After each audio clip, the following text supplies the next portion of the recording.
What's good, guys? How's everybody doing out there? I am here. Hey, I'm here, guys, because I'm here to give a non-spoiler review of Superman.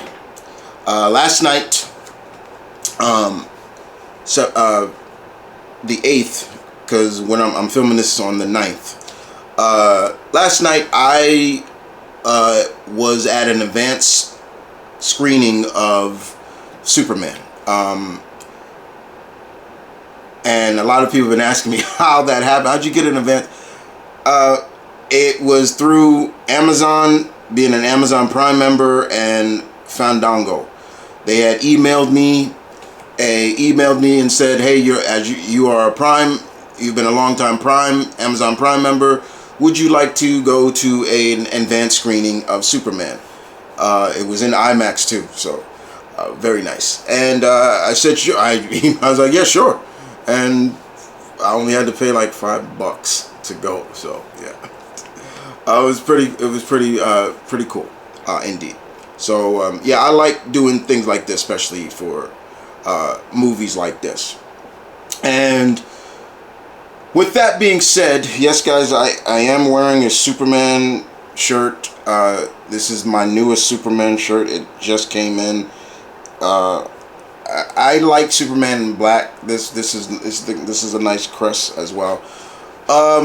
So once again, guys, I'm not gonna spoil I'm gonna try not to spoil anything really, but I'm just gonna showcase my experience, what I liked about the film, and things like that. Did I like the film? Yes. James Gunn, flowers to you, sir. You did a fantastic job. No pun intended. But you did an amazing job. No pun intended again. But you did very well with this character. I loved how the film showcases that metahumans have been around for a couple of years now, including Superman.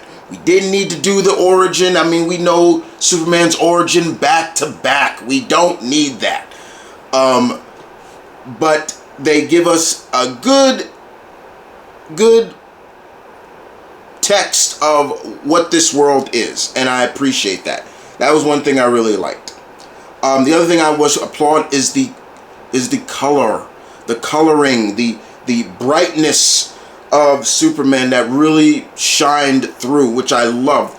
That is one of the biggest problems that I had with the previous incarnation of DC movies. Everything was so goddamn dark, bleak and dark and grim.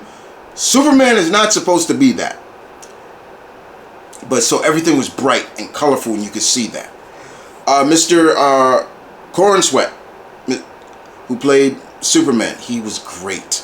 You could see he channeled a little bit of, he channeled a few different incarnations of other actors who played Superman, but he brought his own version of that character. Same thing with Rachel Brosnahan, I hope I'm saying her name right, who played Lois. Brought her, you could see the smidgen of Margot Kidder, but she made that character her own, which I really loved. And the same thing with Nicholas Hoult. Brought his own unique version. You can see he was pulling from others, but he brought his own unique version of Lex.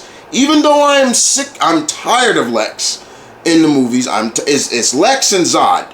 I am done with them. I'm like, they can be in the movies, but they don't have to be the overarching villains. They're done. Like, you understand what I'm saying? So yes, those were certain things, that aspect. And then we got the other supporting characters, like Eddie Gathagi, who played Mr. Terrific. I'm gonna talk about him later. And of course, Nathan Fillion as Guy Gardner, and I'm forgetting the actress who played Hawkgirl. All unique, all did their thing. But if you would have asked who stood out the most in terms of the supporting cast of other superhumans in this film, it's Mr. Terrific. And like I said, I'm gonna get to him soon. So that was definitely something I really enjoyed. The audience that I was with We were clapping, we were cheering, we were laughing. There were just scenes in there that made me stand up out of my seat and was like, fuck yeah. Like, I stood up a couple times, I scared this woman next to me. So I'm sorry. And I was like, I'm sorry, ma'am, I didn't mean, scare you. But it brought me such great pleasure to see this film. I loved the way Mr. Corin Sweat, he portrayed Superman as not as this, he's hard and he's brash and he's, but he portrayed Superman as like, when you read Superman in the comics, like there's a certain scene in the film where Superman is facing, you've probably seen the giant kaiju-like creature. There's that scene alone just showed you, okay, he understands Superman. He understands Superman, because there's parts in there you're like, oh, okay, all right, I like that. Other things that they played right in Superman is like, yes, Superman, though he is this godlike being, he can get hurt. He can feel pain. I applauded that. I was like, I don't mind him being invulnerable at times, but there were certain aspects of it that I was like, James Gunn really pulled from, that I really appreciated with how he portrayed the character. And in terms of Ultraman, I'm not gonna ruin that, but for anybody out there that have maybe using their detective skills to figure out who he is, and I've seen a couple of people say you're hot. So I'm not gonna ruin it, but yes, the engineer, that's another one of Lex's villains, and you've probably seen her in this. She was very interesting. It's very interesting and kind of creepy too. And I must say, with Hawkgirl, I could not stop laughing at her at times, because Hawkgirl in this, like, when she would fly or get ready to crack people with her mace, she would screech like a hawk. I was like, I could not. And there were points they had zoomed in on her face when she's squeaking and going, ah! I'm like, and I had to turn my head and laugh. It's pretty funny. So yeah, there were things that made me laugh. Nathan Fillion brought a lot of comedy to Guy Gardner, even though he's not my favorite Lantern. It was still cool to see, and I really enjoyed that. What I think a lot of people are gonna find interesting is who they got to play Jor-El and Laurel, Clark's parents, biological parents. And you may also feel a little bit wounded in a sense when you find out about them and why they sent him to Earth, in a sense, because there is something that made you like, wait, huh? Like, you're like, whoa, are they pulling from another source with this one? So I'm look out for that. Crypto was just fun. Crypto was fun. Crypto was amazing. He was fun. Metamorpho was cool. He was very cool, and there was something interesting. He has a son in this, so look out for that. Look out for his son. That's something also to look out for. And what else I want you to look out for? The Kents. The Kents. The Kents. This is probably my favorite adaptation of the Kents, and I'm gonna tell you why. This may be a little spoiler here. Where are the Kents from? Kansas, right? The South. In all the incarnations of the Kents, Martha and Jonathan Kent, have you ever heard one of them speak with a Southern accent, Southern twang?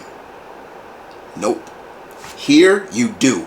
So it was better, better, sensible. Yeah, that's the Kents. I always wanted the Kents to, you're from Kansas. Like, you want them to speak. If your parents are from the South, you expect them to have a Southern twang. And I'm like, every incarnation of the Kents, I'm like, no, they sound too Northern. Where's the Southern twang? This brought me tears. I was like, oh my God, they got a Southern twang. I love it. That's something also to look out for. I'm sorry I had to spoil that for you. Now, let's talk about the MVP. Truly the MVP supporting character. It's not Lois. It's Eddie Gathagi as Mr. Terrific. As a humongous Mr. Terrific fan, that I am. He is you heard me say it 1,000 times, one of my top 10 favorite DC heroes of all time. Thank you, Mr. Gunn, for doing the damn near perfect live action adaptation of this character. The only perfect adaptation of this character, live action adaptation of this character I have seen, came from a fan-made film that a friend of mine made. That's it. Shouts out to Blinky 500 with that. Nobody has ever done Mr. Terrific damn near perfect. Like, almost like took the comic adaptation out of the comic, said, look, here you go, there you go, my boys. There's Mr. Terrific. Mr. Gunn did that. He was the best superhero supporting character in this movie. I posted so much about him on my social medias, and it got so much attention. Even Tom King himself even liked my comment on it. So, and I was like, wow, I did something pretty cool then. And it's right, because to hear people say, man, yes, he was portrayed damn near perfect. Everything about how Mr. Gathagi, I hope I'm saying the name right, portrayed him makes up for what they did with his Darwin. Now, I'm not going to blame everything. I'm not going to blame what happened to him in Darwin, but at the same time, this is his niche character now. He found his character to play. And I hope to see him again, because he was perfect. He was damn near perfect. I loved it so much that I nearly cried every time he came. I'm like, that's Mr. Terrific. That's Mr. Terrific. There are scenes in this film that you watch and you see him and you're like, yep, Mr. Terrific would do that. Yep, he would do that. Yep. That's it. Yep. Yep. Yeah. That's fair play, baby. Yep. Yep. That's that. Yep. That's Mr. Terrific. And I loved it. And his T-spheres, people asking me on my thread account, does he use the T-spheres? I'm like, hell yeah, he uses the T-spheres. I said, hell yeah, he uses them great. And there's even more to it, what we don't see. And I love that they focused also on his T-mask. That's something also to look out for. So everything about what Mr. Eddie Gathagi did as Mr. Terrific, 10 out of 10, damn near perfect. I'm not lying. I'm not joking when I say this. It was perfect. I loved it. I loved it. For anybody out there, well, you know, they did Mr. Terrific in. No, the fuck they did not. If somebody comes to me and says, how does he measure up to Arrow versus, I'm gonna look at you like, are you out of your damn mind? You out of your damn mind? Fuck that version of him. Yeah, I said it. Mr. T was done perfectly. Mr. Gunn, certified approval from this Mr. Terrific fan for a long time. Certified. You did a magnificent job.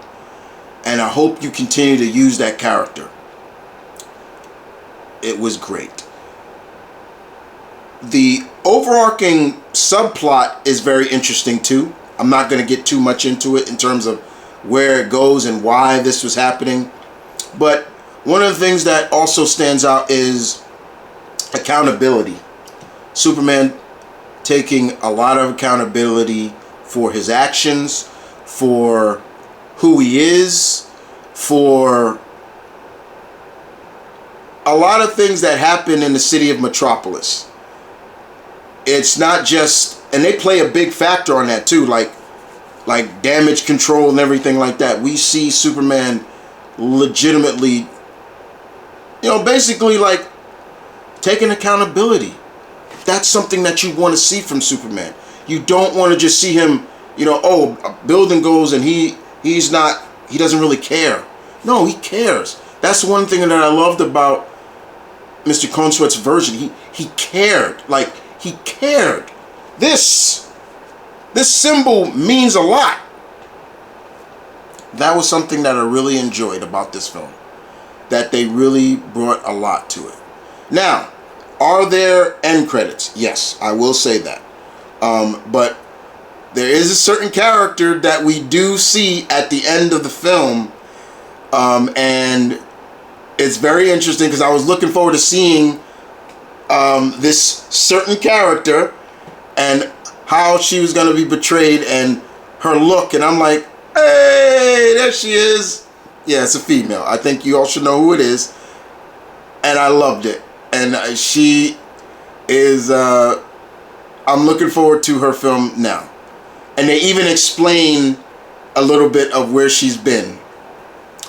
And we realize that the dog, a certain dog, is hers and not Clark's. So just to let you know about that. But so look out for her. You know who I'm talking about. You shouldn't be. You should look out. In terms of the other credit, the end. I'm not gonna spoil that because that was pretty funny. But this was just a fun movie. Laughs, joy. If you cried, I cried. Just for seeing the symbolism, and there's a couple of scenes in there that just made me. I can't.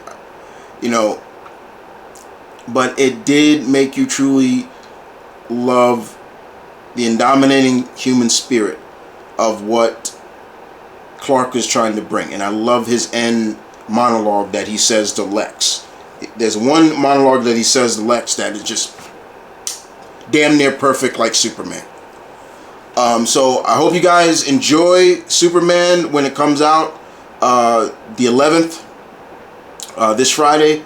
I saw it the 8th because of an advanced screening.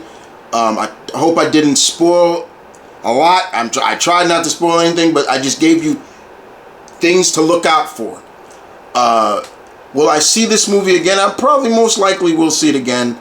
But there's still, I still need to see another movie before Fantastic Four comes out. I still need to see Jurassic Park.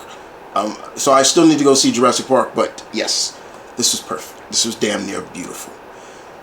The future is bright for the new DCU. And you better believe it. And with that being said, guys, you guys take care. Deuces.